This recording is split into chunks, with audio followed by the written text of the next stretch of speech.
India, pristine ground of spirituality, a land with a 7,000-year-old history, a land held tight to its ancient traditions, embedded with fruits of its deep-rooted culture, passed on through generations, sentiments intact.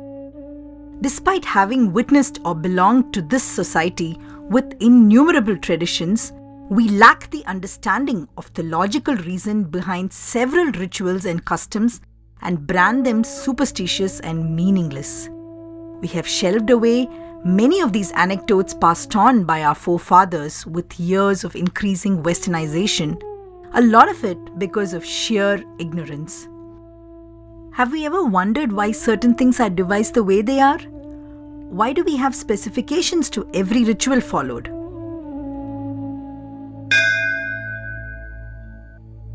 Idol worship is a form of prayer, but what is the reason behind installing these idols in magnificently constructed temples?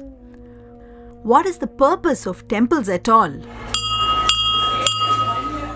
Temples are constructed in zones where positive vibrations from the earth's magnetic and electric fields can be tapped in abundance. The peak of this energy is felt at the Garbhagriha or the Sanctum Sanctorum where the deity is installed. People are asked to walk barefoot in temples so that the radiation is easily absorbed.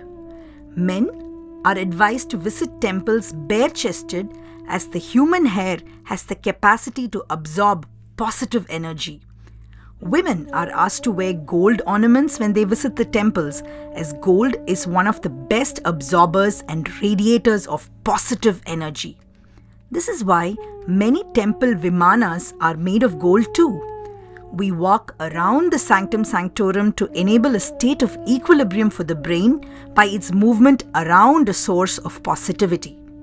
These are some of the reasons behind the sense of serenity that fills a person from within whenever they visit a temple, regardless of their belief in God.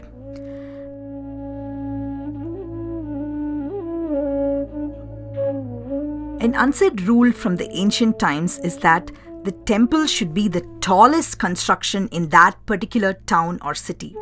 We see this rule in prevalence in the Agraharam style of civilization in the rural areas. The reason commonly stated is that God is the supreme and hence the temple must be the tallest. Actual reason behind this practice is the absorbing power of the temple gopuram. The gopuram is usually filled with paddy on the inside, which is an excellent absorbent of shock waves.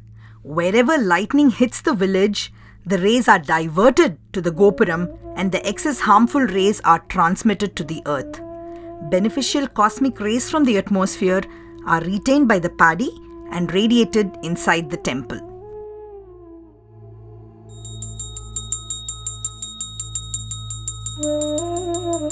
There have been debates regarding conducting abhishekams for stone idols in temples. These age-old granite idols have the tendency to develop cracks on aging. Regular contact with agents such as milk, honey, and oil help in keeping the idol intact, thus preserving these ancient sculptures. Another interesting observation is that the base on which these idols are mounted is made up of a specific alloy of gold, silver, and traces of lead, which have medicinal properties when combined with milk and honey. This is why milk and Panjamridam from the Abhishekam that are distributed are said to have special properties that cure many diseases. Earlier, when the literacy rate in the country was much less than it is now, instilling a fear of God was the only way to put forth scientific ideas and practices involving logical reasoning. We have unfortunately forgotten the essence of such genius measures and brushed them away as superstitious.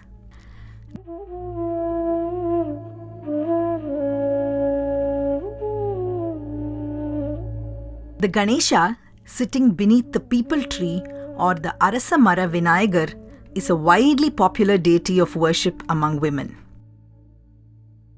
There is a common belief that women who are unable to conceive will be able to do so if they visit this Vinayagar every day in the early hours of the morning with wet clothes after a shower and walk in circles around the tree. The secret behind the miraculous success of this practice is the peepal tree. This tree is known to give out high amounts of oxygen and very minimal amounts of carbon dioxide through the day. Oxygen is said to be the best cure for hormonal imbalances in the body and naturally brings undernourished organs back to normalcy. Gradually, the hormones in the uterus start functioning routinely and the woman is able to conceive. Wet clothes help in better absorption of oxygen, thus ensuring maximum benefit of the ritual. The motive behind placing the Pillayar is to convince people to follow it in the name of God, giving them a reason to diligently pursue it.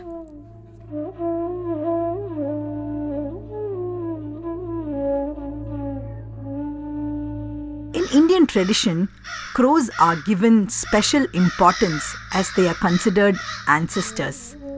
After the meal for the day is prepared, a portion of every dish is kept outside for the crows to feast on so that the members of the family have the satisfaction of having fed their ancestors.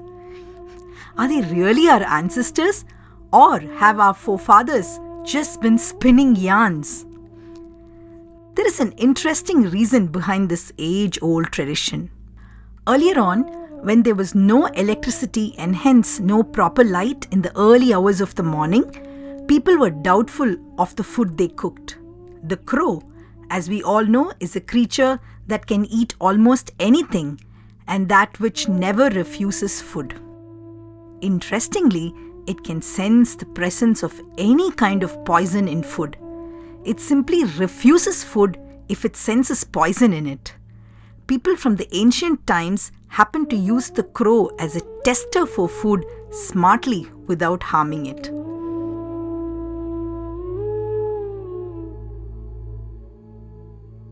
When it comes to the food system, Indian cuisine is one of the most balanced regimens, including optimum quantities of all nutrients conceived into delicious dishes that are easily digestible.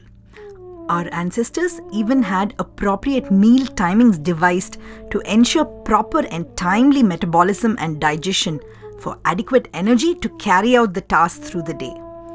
As an ancient custom says, the best kind of diet for any human being or living animal in a region is the diet consisting of foods grown in the same area.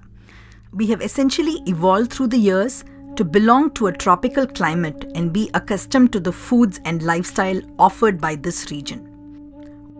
With the arrival of foreign cultures and lifestyles, the concept of eating out was brought about with the expansion and trade of foreign cuisines, which sadly are not the best suited diets for the Indian stomach. Most importantly, eating outside food greatly disturbed the timing of meals.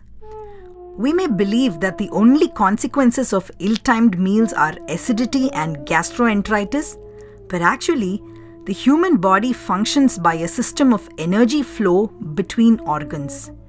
Ancient scriptures of naturopathy and manuscripts of Ayurveda hold references to the organ clock. வணக்கம்.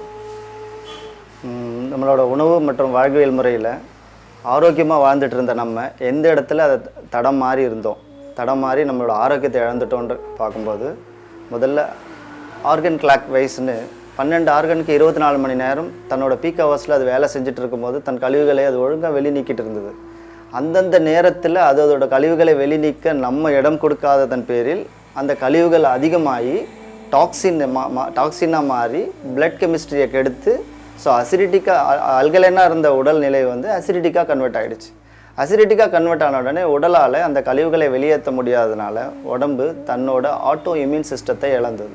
Auto immune சிஸ்டத்தை இழந்த உடனே தனக்குத்தானே புதுப்பிக்கும் தன்மையில் செல்கள் இருந்த நிலையை மாறி இப்போ செல்கள் வந்து இறந்த செல்கள் அதிகமாக ஸ்டோரேஜ் ஆக ஆரம்பித்த உடனே நியூ செல் ஜென்ரேட் ஆகாமல் தான் நோய்கள் வர ஆரம்பித்தது. இதுக்காக பாரம்பரிய உணவு முறைகளில் நம்மளோட கலாச்சாரத்துலேயும் நம்மளோட வாழ்வியல் முறையிலையும் ஸோ உணவு மற்றும் வாழ்வியல் முறைன்னு வரும்போது ஸோ காலமும் உணவு முறையும் உழைப்பும் சரியான முறையில் இருந்ததுனால அவங்களுக்கு வாழ்க்கையில் இந்த நோய் என்ற ஒரு விஷயமே இல்லாமல் ஆரோக்கியத்தை மட்டுமே நோக்கி பயணம் பண்ணிகிட்டு இருந்தாங்க. ஸோ 12 ஆர்கனுக்கும் 24 மணி நேரம் டைம் கொடுத்துருக்கோம். அதில் ரொம்ப முக்கியமாக சொல்லணும்னா, ஸோ லிவர் தன்னோட கழிவுகளை முழுமையாக வெளிநீக்கி உடம்புல இருக்க மொத்த ரத்தத்தையும் டயாலிசிஸ் பண்ணி ஸோ தன் கழிவுகளை வெளிநீக்கி பிளட் கெமிஸ்ட்ரியை ஸ்டாண்ட் பண்ண வைக்கிறதுக்கு ரொம்ப முக்கியமான நேரமானது. ஸோ சாயந்தரம் 10 மணிலேருந்து 4 மணி வரையும் யார் நல்ல ஆழ்ந்த தூக்கம் தூங்குறாங்களோ அவங்களுக்கு எந்த நோயும் வராது. So blood auto dialysis process. இதில் உணவின் 10 மணிக்கு தூங்க போனோம்னா நீங்கள் 7 மணிக்கு நிச்சயமாக சாப்பிட்ருக்கணும், உணவு முறையை முடிச்சிருக்கணும். 3 மணி நேரம் இடைவேளைக்கு பிறகு தூக்கம் இருந்தால் ஆழ்ந்த தூக்கம் வந்து லிவர் தன் எனர்ஜியை முழுமையாக பயன்படுத்தும். இந்த இடத்துல தான் நம்ம லிவர் எனர்ஜியை பயன்படுத்த தவறிட்டோம். அதனால தான் ஆட்டோ இம்யூன் சிஸ்டம் நமக்கு முழுமையாக லாஸ் ஆச்சு. ஸோ இப்போ இதுக்கு மறுபடியும் மருந்துகளை கொடுத்து குணப்படுத்த முடியுமான்னா எந்த காலகட்டத்திலும் மருந்தை எடுத்துட்டு உடம்பு குணப்படுத்தாது. இன்னொன்று, உணவு வந்து மருந்தானால் உடல் மருத்துவராயிடும். அப்போ அந்த உணவுக்கு ரொம்ப முக்கியம் அல்கலைன் உணவுகள். இந்த அல்கலைன் உணவுகளை தான் நம்ம பாரம்பரியத்தில் வரகு, திணை, சாமை, குதிரைவாளி போன்ற அற்புதமான உணவுகளை பயன்படுத்த ஆரம்பித்தாங்க. You can now see that almost every ancient Indian tradition has a scientific explanation behind it. Some of them are deeply spiritual and very much beyond the understanding of the common man, because of which they were linked to the concept of blind belief. After years of experience and observation, our forefathers have drafted these traditions to be imbibed into societal living and lifestyles to ensure a healthy, peaceful living. So let's start looking deeper. Let's start truly appreciating the riches we have been provided with. Let us look at our customs with a positive curiosity. After all, isn't it our duty as the future generation to carry them forward?